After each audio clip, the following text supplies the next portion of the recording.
and gentlemen, and welcome to another. Let's try this again. Hello, ladies and gentlemen, welcome to another Disc Confusion Thursday night hangout. I said it's a Thursday night hangout. First time at a Thursday night hangout. Anyways, ladies and gentlemen, I, of course, am your host, Charlie, and I'm joined once again by the prolific comer himself, Zealeus. Indeed, it is good to see you on this wonderfully still polleny Thursday. Yes, I'm still barely breathing thanks to all the wonderful pollen and other bullshit. We have rain at some point in our lives. It was supposed to rain all this week, and I was super excited. But it said F you. That percentage keeps going down and down and down and down every single day. So I know. It's very sad because we need it. Yes. Ladies and gentlemen, this, of course, is the Thursday Night Hangouts, our live show where we try our best to cover the topics most important to you during the show. At any point during the show, if you have any questions, comments, concerns, opinions, criticisms, thoughts, all you got to do is drop it into the chat, be it on Facebook, YouTube, or Twitch, and we'll add it to the show. If we do, unfortunately, run out of time, we'll add it to the very next show. All right. So let's get down to business.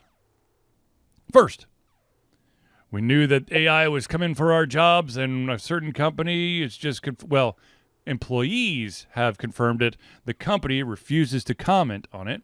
That, of course, is the company behind Kingdom Come Deliverance 2, which I believe is Warhorse. Warhorse Studios. Certain employees who are in charge of the voiceover translation for their game has been told to kick rocks. And that AI would be used for all translations going forward. Unfortunately, it's sad, but I'm not surprised.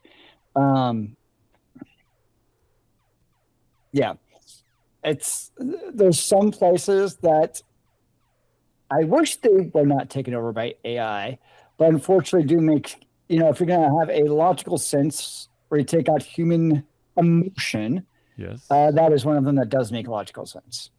Yes. If we had any actual real worker protections, there would be something along the lines of AI cannot take jobs. They can supplement, sure. I don't think anyone's going to argue against that. But as far as just wholesale replacing, I think that's beating a very, very dead horse. Yes. Unfortunately. It sucks. And of course, it's a negative feedback loop because if one company does it, other companies are going to be doing the same thing that might not be publicized. And so it just makes it harder and harder to find that job then also. Does not help. Well, if it's anything like the beta AI dubbing that Amazon did, it's going to be shit-tacular. Probably, but I also think in a video game it's less obtrusive. Meaning... So, people when it comes to the anime, they already basically know what it should be, and people are going to really quickly notice those issues. But in a video game, I'm a type of video game players. So if you watch an anime, right? Yep. The dialogue's that's why you're watching it. Obviously there's the screen stuff too, but that's what it is. It's dialogue and screen. That's all you have. Whereas in video games, a game like Kingdom Come Deliverance 2, you got combat and things like that. So, yes, I'm not trying to take anything from the work that the workers did, but I think in general, it's much easier for gamers to overlook poor dialogue words or word choice, in this case probably due to AI is going to happen, and just be like, oh, somebody translated this badly without even realizing it. Because most people aren't even paying attention to these news stories. Okay, for those who are not Zealeus, who pay attention to dialogue, could potentially look. Here's the deal. There's probably going to be quite a few for NPCs that are your generic roles in games. Yeah, you probably won't notice. But if it's someone trying to give you a motivational speech or is on the brink of death and they basically go, I'm dying. Save me, hero. This is our only chance. The pain. It gets so bad. Wait. So it's got to be translated. The pain, hurt, bad. It's not continued quest for me and I. You go to castle and destroy. No, kill. No, don't know word. Have you ever thought of being a voiceover actor? Huh? You'd be great at being a voiceover actor. That's what I've been told. But I think you're missing out here, sir. Save the kingdom. Yes. Rally the troops. Who needs AI when you have Alt Confusion who can do AI for you? Oh boy. Anyways, but yeah, I mean, look, it is sad, but unfortunately, this is the way that this is yet another cost cutting move so that companies can continue to survive. It's unfortunate, but the vast majority of companies out there are having to pour in lots and lots of money, and if they can replace people with things that don't require a salary and only require a license, that's what they're going to do. Yeah, and it's also the part where like they're investing all this money and they're buying licenses to whether it's ChatGPT or Claude with Anthropic or Microsoft, whatever it is. At the end of the day, the owners or shareholders are going to expect an ROI, return on investment, on that. And unfortunately, what is the easiest way to make it look like you're increasing profits? By releasing the people that you have to pay. Yep. Of course, they're ignoring the fact of whether or not you need those people to actually create a quality product and all that other stuff. But from a purely cold perspective, it's the first thing to go. They'll be fine. Right? Well played. Anyways, but yeah. Yeah. No bueno. That's what I have to say. No bueno. It's not. I agree with that. Yeah, I wish I had something more profound, but Don't here we we all? are. Yeah, here we are. Okay. So since we're continuing with let's continue with this bad news train. How about that? I feel like this unfortunately has become such a norm in the last like year and a half that let's just keep it going. We got good news again Sunday, right? Huh? Right? Huh? Right? Yeah. All right. What's the next news? Let's talk about the fact that some very popular consoles are they're going to get a price hike. Oh. You mean, so you hope if you're a console player, you should have already bought your console? Yes. Yes, if you are, say, a PlayStation, if you wanted to buy a PlayStation 5, be it a PlayStation 5, PlayStation 5 Pro, I'm not exactly sure what the remote player is. Yeah, it's basically you have like your console and you can play your PS5 from anywhere with it. Oh. If it works. Yeah, it's basically remote play. This is what it comes down to. I hear it's very hit or miss. Like some people it works fantastically, meaning like zero lag. So it's basically like having you have a good ISP. So yes, the ISP matters, but the key is your PS5 plugged into Ethernet? Apparently, no it doesn't matter. Like it doesn't matter how good the wireless is. Like it could be, super, awesome Wi-Fi. It doesn't matter. Mm-hmm. Apparently, remote play is just going to suck over Wi-Fi regardless of anything. So, and of course, being in the same house helps. So, like, if you want to play, on your bed or in your toilet, whatever the case may be, if you're in the same house and your PS5 is on Ethernet, apparently that is actually a great experience. Mm-hmm. When you start going outside the house, then you start getting the ping latency and upload issues, and then who knows? Yeah. Yeah. Yeah, no, I did see that, and I'm not surprised. It's, I mean, you look at the price of, basically every hardware component is just going up. Mhm. With because of thank you AI, we love you. With RAM, SSDs, everything like is just like I'm actually going through right now and like cataloging like my PC parts, and like my computer would cost 4 times as much if I were to build it today, Oh yeah. just because of like between the RAM, the SSD, and the graphics card, it's absolutely ridiculous. Yeah. What the parts are costing nowadays, and it's just like holy smokes. So, like, it was honestly inevitable that the console was going to increase in price. Um, when it comes to like the AI job layoffs, like that is just bad, like for everything for society. But when it comes to console price increases, I'm just kind of like, meh. I'm not surprised. It is what it is. Yeah. It's just, yeah. And I know there's the whole things about like, costs go down, and well, that's historically been true. Sometimes Mhm.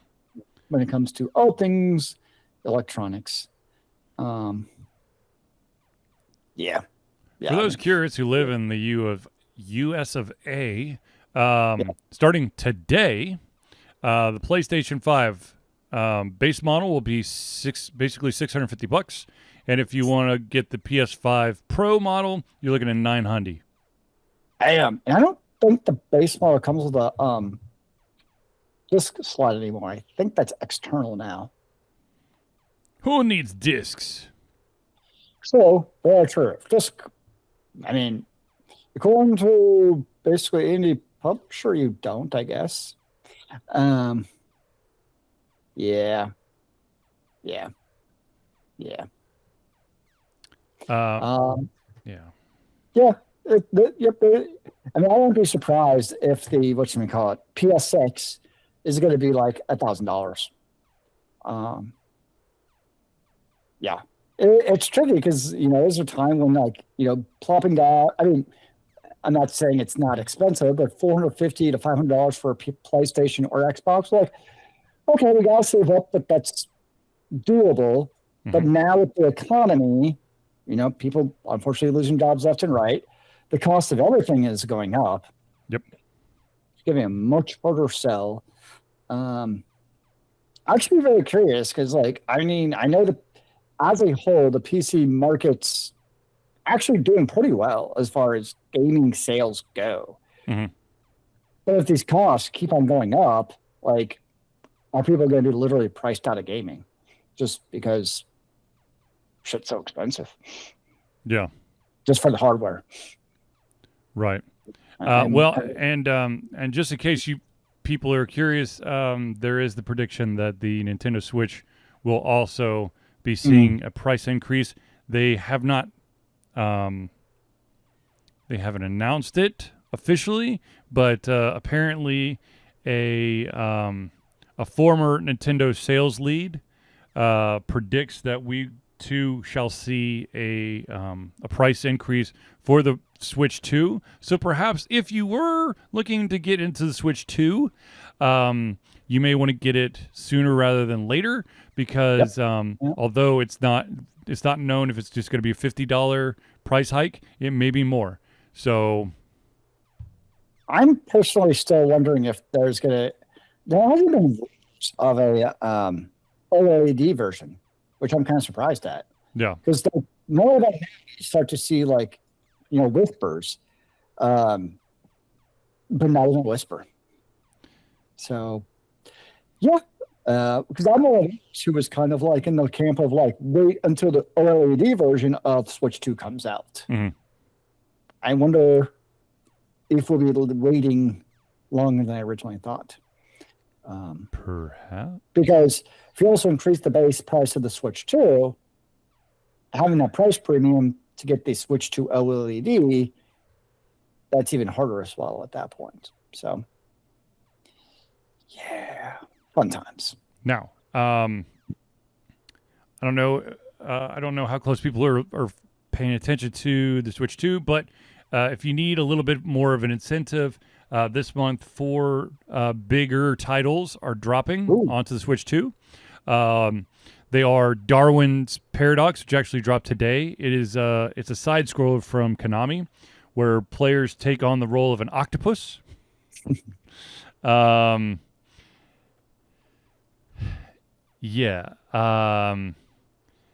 next one is which is going to come out April 16th. Is a game called Mouse PI for Hire, which is kind of little like old school Mickey Mouse cartoony look to it.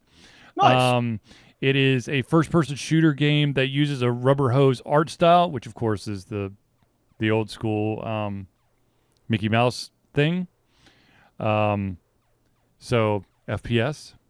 The third one is a game called Pragmata, which is coming out April 17th. And Pragmata is the one that I think a lot of people have been paying attention to. It is coming out by Capcom. It is a sci-fi action adventure game with toted unique combat. You'll be controlling the character Hugh. Players are free to use a variety of weapons and trusty jetpack. And while controlling Diana, which is the other character, players can solve hacking puzzles to make robot enemies vulnerable to Hugh's attacks. Nice. It looks, I'm not going to lie, it looks sweet. It looks sweet. And the final one is... Huh? Or is there another one still? There's one more. And this one's coming out the very end of April. It's called Amnesia Rebirth, which I think is just a port. Because I feel like I have that on PC. I think. Yes. Amnesia Rebirth is this is where players explore a dangerous desert, solving puzzles and avoiding deadly monsters. Nice. It is pretty freaking creepy. However, it is a slow burn in parts. Yeah. I have not completed the game, but I could tell you that there's definitely slow burn parts, and that's why I haven't completed the game, because I'm just like, okay. I hear that. It kind of picks up every once in a while. And oh, by the way, if you're looking for a first-person studio, what do you call it? A studio, Nintendo. Fine. First-party studio. There it is. Yoshi and the Mysterious Book is coming out May 21st. So if you want to wait one more month, that's nice. The big game from Nintendo. Then, of course, there's a shit ton of games coming out in summer, but we're not going to go that far out. On your horizon that you're going to have to go get? You're like, I need this game. I might do a little bit more research about Pragmata. And chances are I will probably end up buying Yoshi and the Mysterious Book, because that seems to be a family-friendly game. Nice. Hopefully by that time I will have finally completed Donkey Kong Bonanza, which I thought I was getting close to the end, but apparently I'm not. I feel like you've been playing it for a while. It's got a lot of game. I'm going to be honest with you. There's a lot of game to it.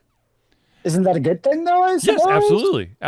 Yeah. And it keeps me guessing as to what's going to happen next. Although I will say, and this is nothing against Donkey Kong Bonanza. This happens in all games.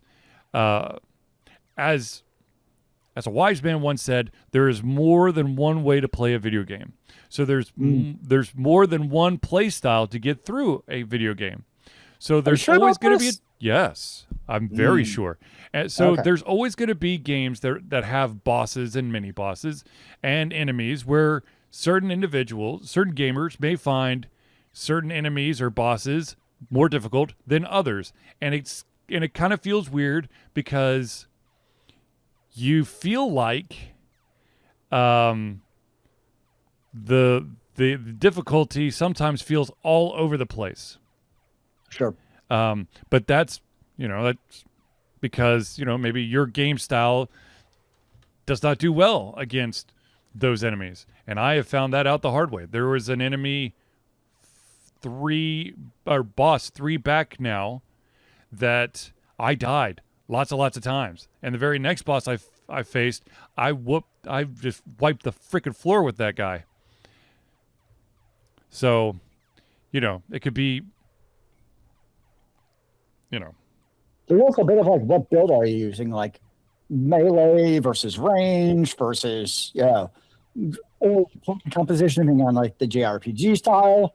So that definitely, some bosses definitely are easier or harder depending on how you build your characters. This is true. There are certain characters that, it's like if you've ever, if we want to go into a deep dive here, but if you ever played a pencil and paper RPG where enemies and bosses have certain immunities or resistance to, it's like, hell, you can even go with Pokemon. There are certain Pokemon that are resistant or immune to certain attacks. But your Pokemon is super duper powered against everybody else. Yeah, that's the same thing in most in-game ARPGs. You get to immunities of certain element types, and how do you work around that? Yeah. To strategize. Yes. So, yeah. All right. Since we were in the mood to announce upcoming stuff, let's talk about the fact that Walt Disney Studios has released a list of upcoming titles, and they've actually gone all the way out crazily, or maybe not crazily, to 2029, though there's not a whole lot of information out to 2029. I don't know if any of these were made with Sora. But what I can tell you is, let's see here. Let's look at ones that are important to us. There will be, under Searchlight, which, yes, is under the Walt Disney umbrella, there will be a Super Troopers 3. Okay. That is actually aiming to come out August the 8th of 2026. Of course, Avengers Doomsday is coming out December 18th, 2026. However, I've heard a weird rumor about the potential of that movie release date moving because of the studio behind the third Dune movie. Their power move of basically taking all of the IMAXs for like the first, I think it's like 2 or 3 weeks of the release. So Marvel Avengers Doomsday would not be available to be shown in any IMAX theaters for like a month. Which is kind of crazy because you think of like when Endgame out and it was like Marvel. I mean, the Marvel movies, they were the major mover. Like nobody wanted to do anything around their release date. So it's kind of crazy how the times have changed. Yes. Or now you potentially have a Marvel movie moving at the knowing another movie is coming.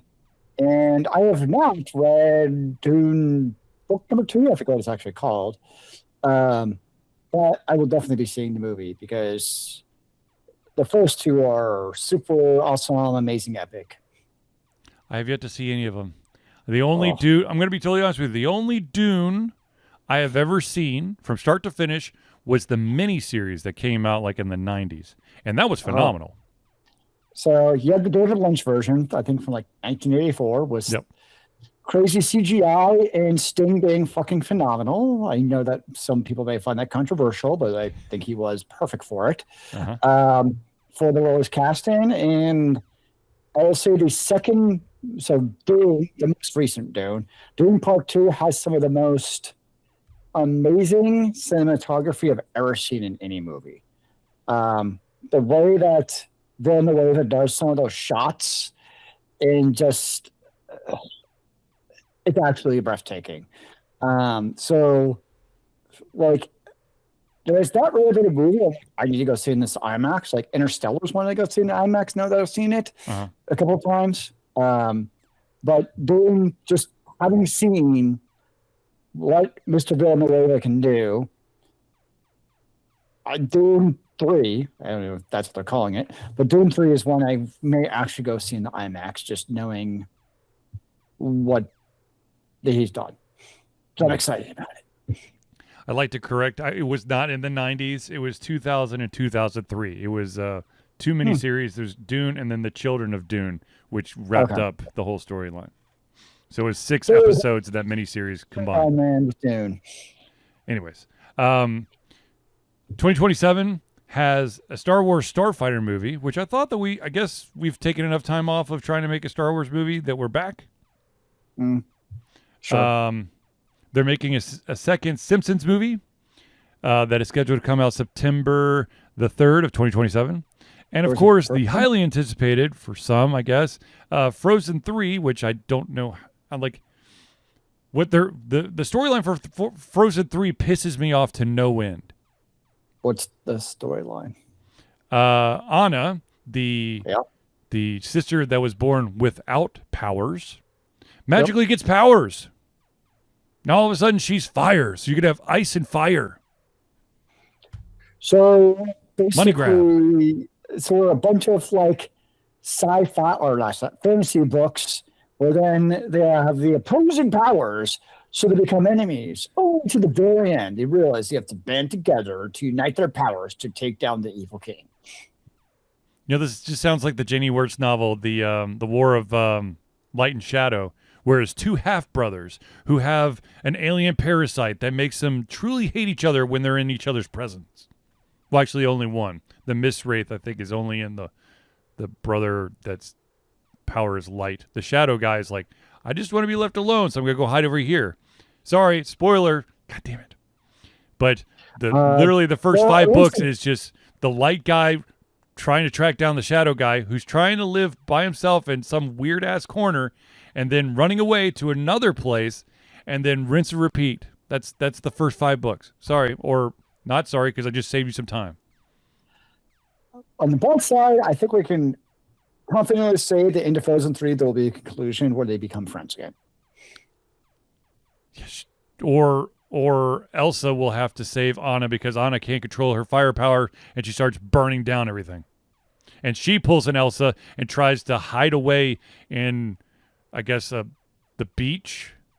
Like, what you can't do an ice palace, so a volcano. She hides away in a volcano. What if you made like a fire Olaf out of the volcano, and they actually became the main like storyline protagonists of Frozen 4? Lava Golem. There we go. Named Lava Golem and Olaf. I would dig that. Sure. Let's go. Let's do it. Okay, and one more in 2028, scheduled currently for June 16th, 2028, The Incredibles 3. And that one I'm actually interested in because I love The Incredibles 1. It's like the perfect Fantastic Four, but not Fantastic Four, but really it is Fantastic Four movie. The second one was pretty good. The third one, if they could get the whole voice acting crew back together, I think they're still all alive. That'll be fun. See, I've not seen any of the Incredibles. I don't know if I've ever actually seen Frozen start to finish in like one sitting. And I haven't seen like a actual Marvel movie in its entirety, I think, since Marvel Endgame Part 2. Right now, I saw that terrible one with Jared Leto. Morbius. Yes. Yeah, we don't count that, apparently. For good reason. Not to be confused with other movies she's been in. Let's see here. Have I seen? I think I've seen some of the Spider-Mans. Those were fun, at least. The one with Tom Holland. It's the Spider-Man that's in Endgame. Yeah, I saw Homecoming. Yeah. Yeah, that was a fun one. Jake is a great bad guy. Smart guys. Let's see here. Mysterio, man, they actually did a very good job with Mysterio. Not gonna lie. Oh, he was phenomenal as Mysterio. It was not. It didn't feel like a cheap throwaway baddie. Yeah, it's hard to draw. It honestly is hard to do that kind of baddie where it's like, but it comes off as authentic, and he actually did it really well. Yes he did. Not many actors could have done that role as well as he did. Actually, bad enemies when you think, but I mean good enemies. You think of the Hobgoblin. He's a classic. He did what? I can't remember the actor's name right now. The Green Goblin, and it was William Dafoe. Thank you. William Dafoe is phenomenal in that role. The one I didn't see the Andrew Garfield ones. And having what's his face? That 70s show, Toby whatever, be Venom in one of the last Tobey Maguire movies, Spider-Man movies. Like, no, Venom is like he's muscle bound, and it's like wimpy nerd man. I don't think I've actually seen any of the standalone Venom movies. I have not, but I heard the first one was really good, and then it was just kind of like, okay. And now I guess you have Kraven the Hunter, which I heard was terrible.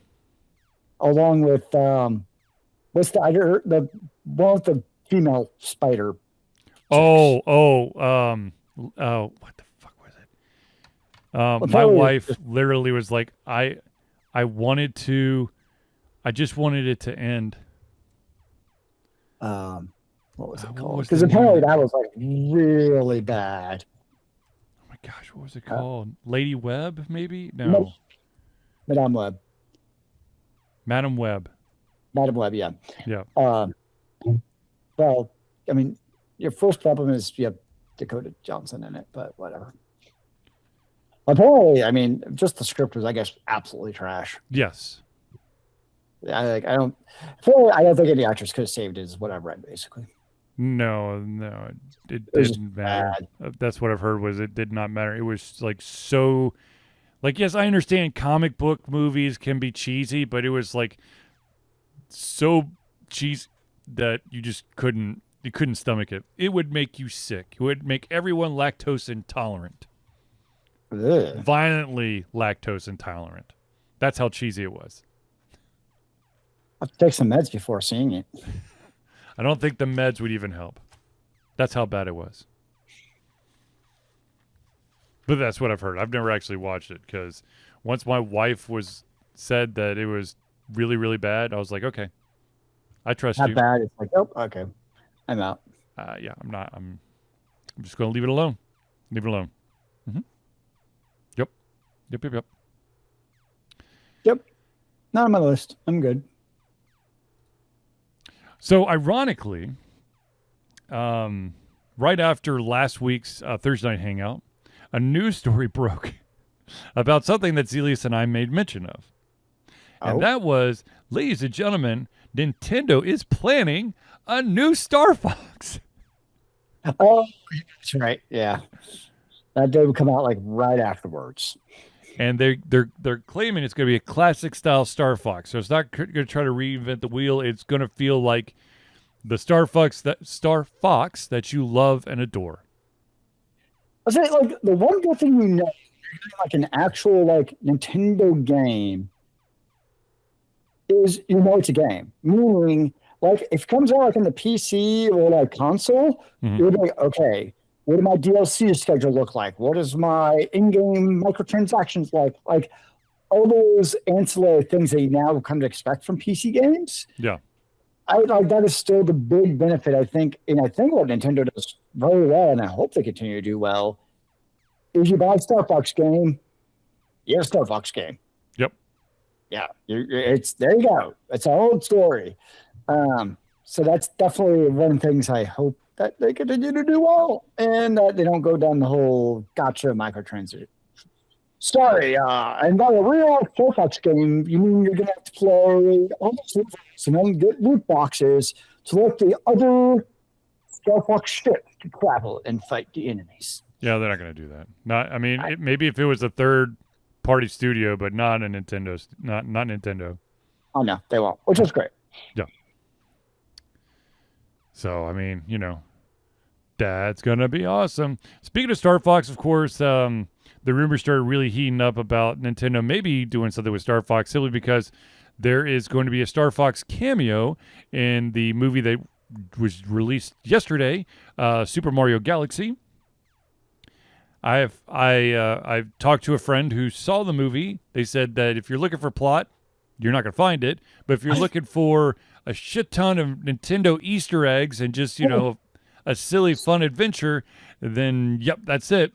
But they did mention the fact that there is no Donkey Kong in this movie, which led them to believe that perhaps maybe Nintendo is thinking of a Donkey Kong movie behind the scenes. But who knows? Sure. Why not? Yeah, why not? What do we know? We know nothing, damn it. And that's a Why problem. start now? Yeah. All right, ladies and gentlemen, we're going to pause real quick to thank the individuals who help Alter Confusion be the Alter Confusion that you love and adore, and that, of course, is our friends of the show. So without further ado, let us start it off the right way with Indie Cluster. The Indie Cluster is an organization of independent game developers that want to gain exposure by being involved in the community. They collectively journey to popular conferences as a traveling booth to help gain attention for their games. They make partnerships with local communities to bring games to the mainstream mindset. They highlight local, unusual, and rare concepts to challenge the paradigm of the common. They also host events to teach kids and minority groups about game development to hopefully one day enter the industry themselves. For more information, go to indiecluster.com. The next shout out we're going to give is to the AV master himself. That, of course, is Noodleboy Media. Founded in 2015 by Andrew Tran, Noodleboy Media, previously Wack Kid 47 Media, is your choice for professional photo shoots and panel recordings at conventions. They pride themselves in providing high-level professionalism, top-notch experiences, and quality services. If you want more information and to view their full list of services, check out facebook.com/noodleboymedia. The next shout out we got to give is to an individual who was actually at my house today to help ease some of the aches and pains of sitting in my desk chair for too long, thanks work, and maybe a couple longer than anticipated video game sessions. That's my bad. But anyways, Hero Chiropractic is a unique healthcare practice set up by Ryan Moore, the company's focus to elevate a patient's experience of freedom, creative expression, and joy. They believe that everyone could be a hero and has incredible heroic potential inside themselves waiting to be unleashed. Hero Chiropractic focuses on mobile chiropractic care in the Greater Atlanta area. They are committed to healing clients by creating a plan of action uniquely suited for each person. They make that plan of action as convenient and affordable as possible, and most importantly, suited to their individual needs. For more information, go to herochiropractic.com. The next shout out we're going to give is the music maestro himself. That, of course, is CrossPad Creative. Need a new logo or want to work on a full branding and content strategy? Or maybe you need music or audio for your content, just like Alter Confusion. CrossPad Creative offers a whole host of solutions for individuals and small businesses. Just email Josh at crosspadcreative@gmail.com and see what he can do for you. And finally, the last friend we've got to thank is the one and only Agile Axiom. By day, Axe leads both the development team and system administration team working with satellites at NASA's Goddard campus. But while not in meetings and many times during, he is the Agile evangelist, Agile Axe, championing the philosophy of Agile and trying to make the world a better place for software developers, testers, system admins, and software projects the world over. Decades of experience in software development and leading Agile teams are brought to bear against evil processes, inefficient work, and bad habits. For more information, go to agileaxiom.com. Now, real quick, speaking of NASA, did anyone watch the Artemis 2 launch? It was good. Yeah! We're going to the moon! Again! Finally! I really hope NASA can become awesome again. I know. Not that it's ever not been awesome, but it's you know what I mean. Yeah. We need it to be front and center like it was when we were little. Indeed, yes. People watch kids, what do you want to be when you... I want that again. Yes. Aspire for awesomeness. Indeed. All right, ladies and gentlemen, I know that at this very moment in time, you're asking yourself, how do I become a friend of the show? Well, it's quite simple. Ladies and gentlemen, Alter Confusion survives on love and support of fans like you, and so we have a Patreon page. Patreon lets you, the fans, lovers, haters, demigods, interdimensional beings, gods, demons, aliens, vampires, werewolves, swamp creatures, mummies, supporters, and more to become active participants in the work we love through a monthly membership. This gives you access to exclusive content, community, and insight into our creative process. In exchange, we gain a bit more freedom to do our best work and the stability we need to build an even stronger creative career. We currently have 2 tiers. We have the $1 a month tier. It's $1 a month or $12 a year. What that gets you is early access to all of our playthroughs, as well as the ability to participate in patron-only posts. Now, if you're feeling a little extra frisky, you could bump that sucker right up to $5 a month. That's $5 a month or $60 a year. What that gets you is everything at the $1 tier, as well as your name or organization added to the Friends of the Show section of every single Thursday Night Hangout. So if you want to become a patron of Altered Confusion, go to Patreon. That's patreon.com/Altered Confusion today.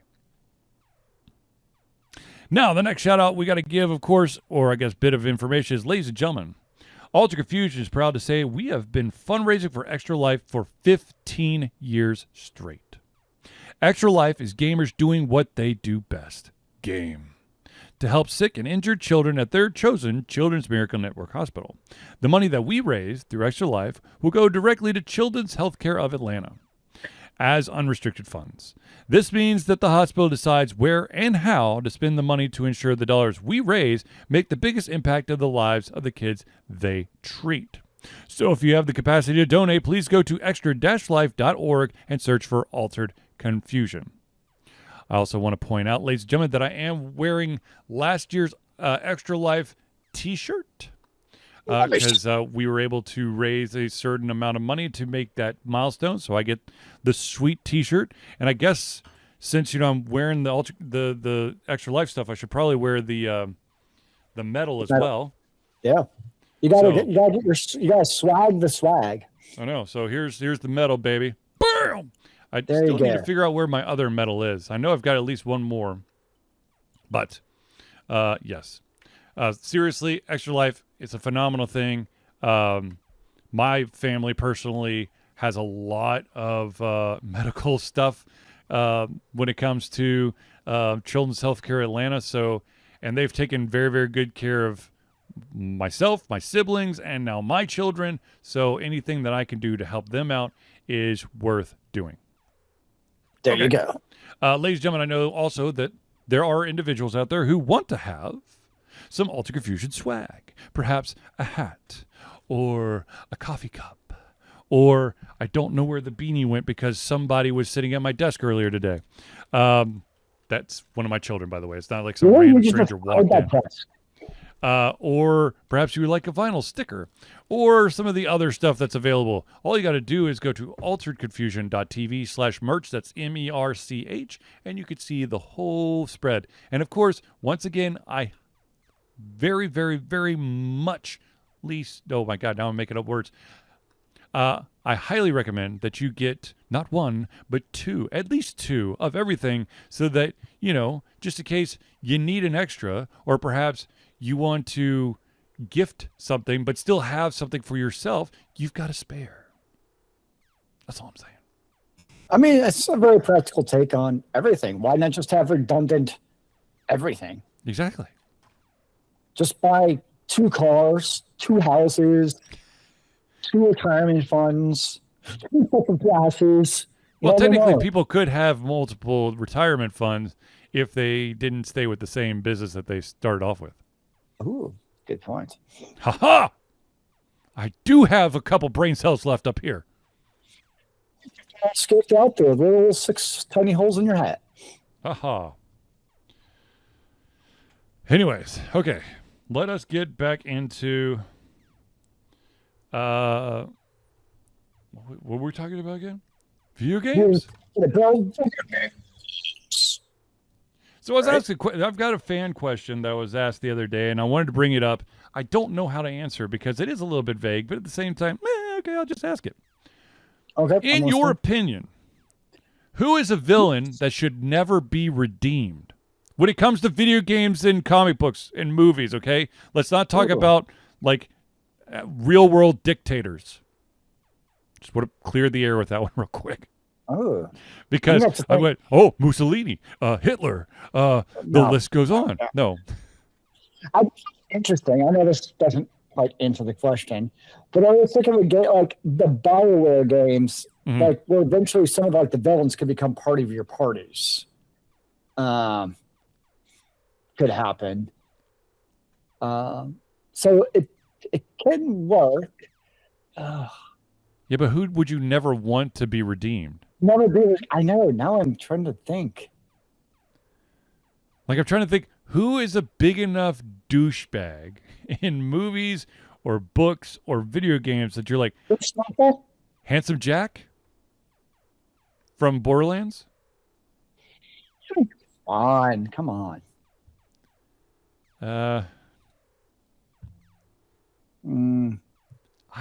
Let's see here. I mean,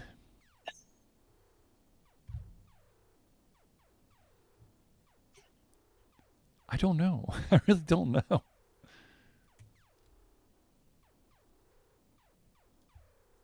And the funny thing is, I've had days to think about this, and I still can't figure it out.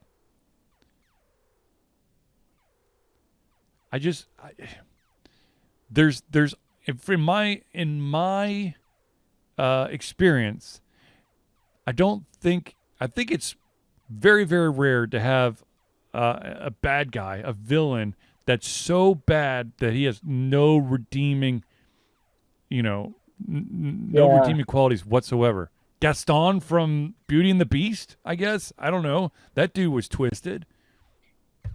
I don't. The Horn King from Black Cauldron. Boom. There you go. He does not need to be redeemed. I don't know. I really don't. Huh?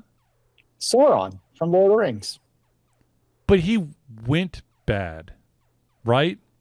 He went bad all the time. But then again, I guess the Horn King technically could have been good and then got corrupted. I don't know. It's just too hard of a question. It's a round table, like a panel discussion at a convention, an hour long, at least hour long, maybe even more. I don't know. My brain's not that big. Like, the problem is a lot of the villains become villains for trying to do the right thing for the wrong reason, and then they just start grabbing at power no matter what. And that's the thing. I feel like that's like every Final Fantasy, like an evil person. Once you learn their backstory, it's kind of like, oh, okay. Like, they're not even a good person now, but you can at least understand their motivations, which to me is good storytelling, by the way. Yes, absolutely. Absolutely. So that's the hard part. Or somebody becomes like Sephiroth, where they're so iconic in their role. Well, it's like, no, treat them as they are. Yeah. I think the example of actually that comes to mind in this type of scenario is actually Darth Vader. In that, just having the way that it left off in Star Wars, I think sometimes you don't need to explain your character's backstory. Right. Is I guess what I'm getting at. We'll eventually learn, his backstory and who he was with the, prequel and all that stuff. But I feel like somebody like Darth Vader is actually better off having no backstory. He was just, he was James Earl Jones, right? He was the actor who did the voice. Yeah, that's the voice. Yep. Yeah, and that's all he knew, right? And obviously knew he was Luke's father and that stuff because it was in the original trilogy. Yeah. But sometimes, like, less is more for a character. And I honestly think Darth Vader is the perfect example where less is more. Where, he is definitely an antagonist. He's a bad guy. And I think having it just left at where he was like a perfect place. So that's kind of what I would take sometimes is less is more. Okay, so I'm going to grab onto Star Wars, but I'm not going to use Darth Vader. Okay. And I am going to go with the conspiracy that's out there about a certain character who everyone says was good, but I think was secretly bad. I'll go with it. And the villain who should never have a chance of being redeemed, Jar Jar Binks. Get out of here. I'm serious. He screws up and almost gets him captured every single time. He is trying to set him up. He is a Sith Lord's apprentice. You just don't know it. It is his job. Yes, he is very terrible at his job. Or perhaps the heroes are just that lucky. because the Force just wills them another path. If only Go with that. any of the orders were there to protect them when that happened. Yes. Yeah. Yeah. I'll go with that. I really don't. I can't think of a character that was evil at like from the get-go. But you're right.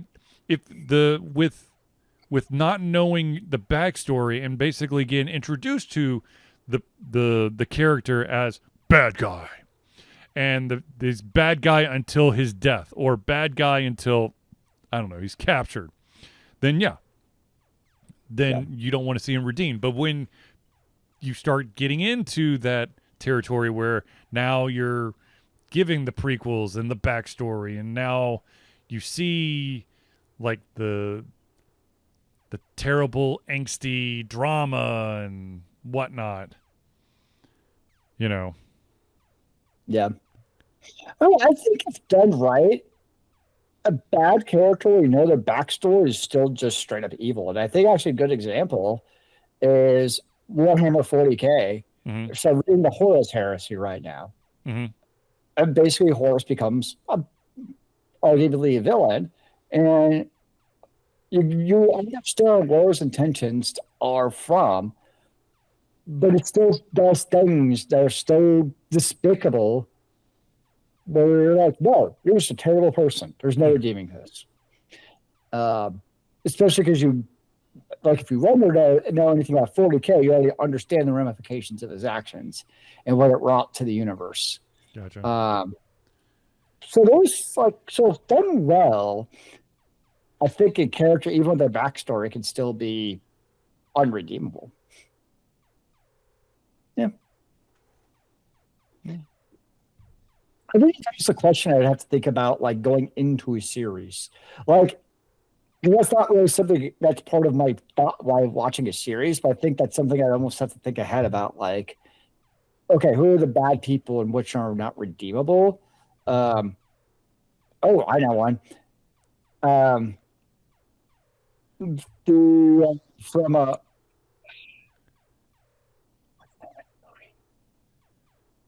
It's Morgan Freeman and I think Brad Pitt. Oh, Seven. Well, Kevin Spacey's character. He's not redeemable. No, he's not. And to be totally honest with you, another Kevin Spacey character, although highly enjoyable to watch, Kaiser Sose. Is, wow. Yeah.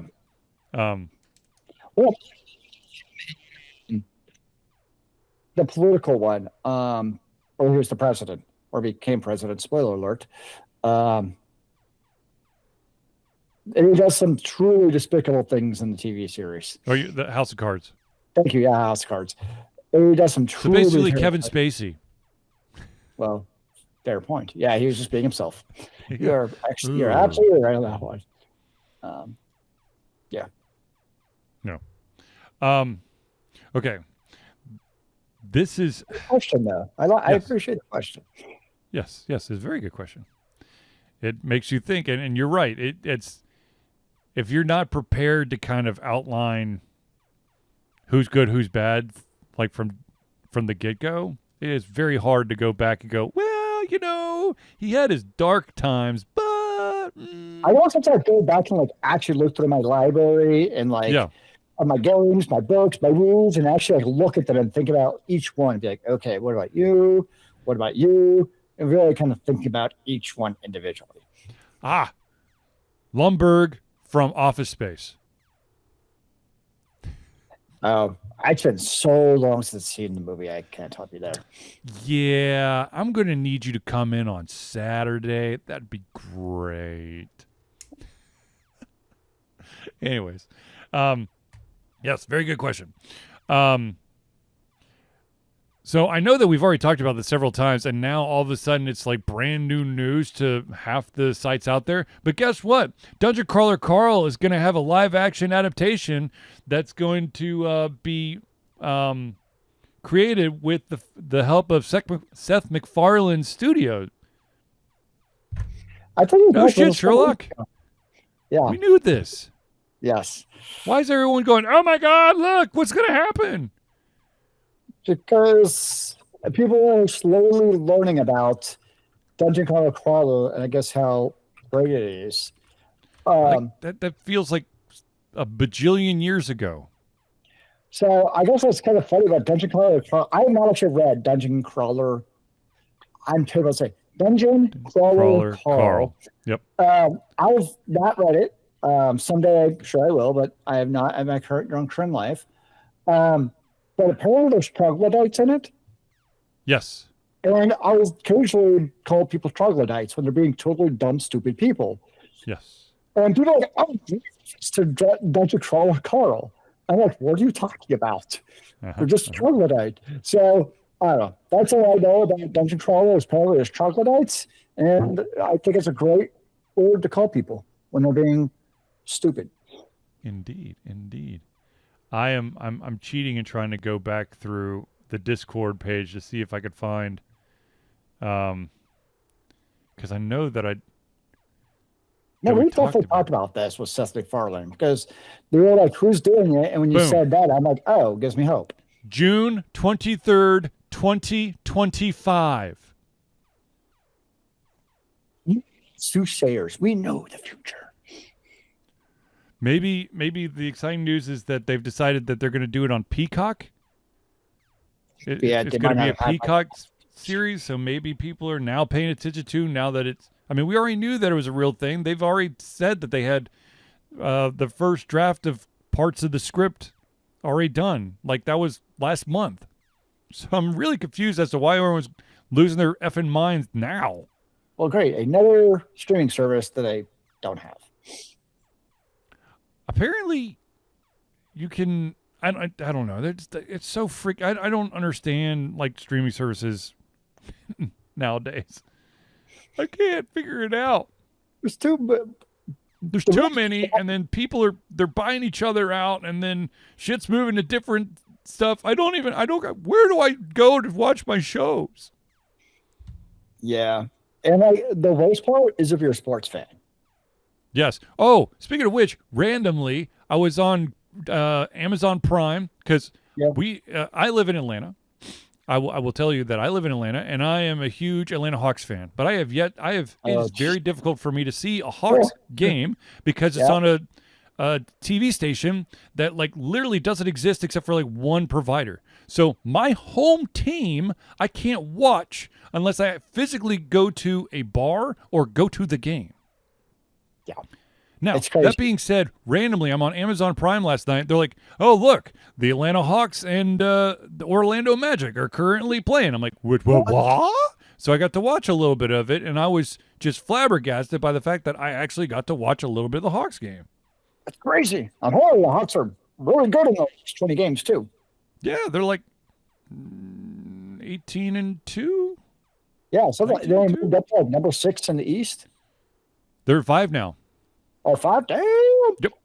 No, I mean, it's if they continue to do this, this could be fun.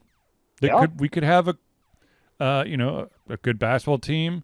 We have a pretty dang good professional lacrosse team, the Swarm, who statistically still haven't locked in their freaking playoff spot because there's such a huge bunch right in the middle, which, by the way, side note, I know this is not a sports podcast, but one of the teams is going to cease operation at the end of the year, the Philadelphia Wings, who their owners, who also own the Philadelphia Flyers, decided to shut the Wings down.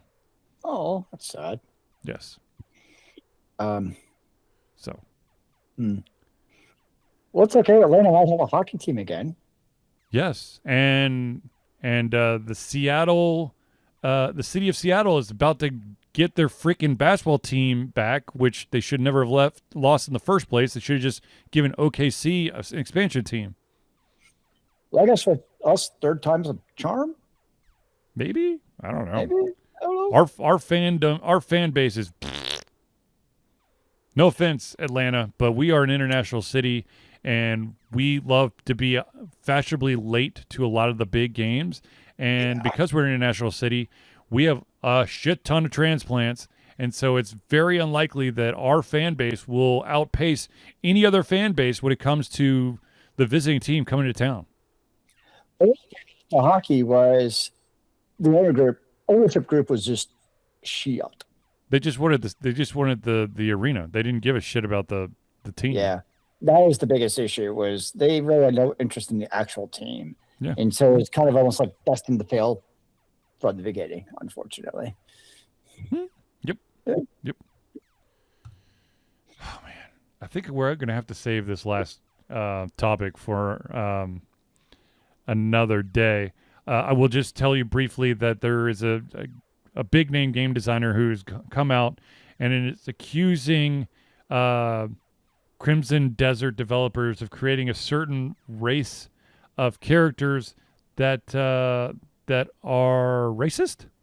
Oh, So we'll do a deep dive into creating racist characters, and is it okay? Yay! oh, some deserters. You can have an army of cats, apparently. Yes. I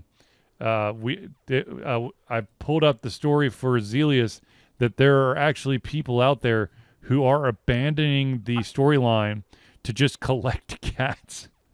Well, I'm seeing on my Instagram feed now because I follow cats and cosplayers on my Instagram, and there's a very natural overlay between the two.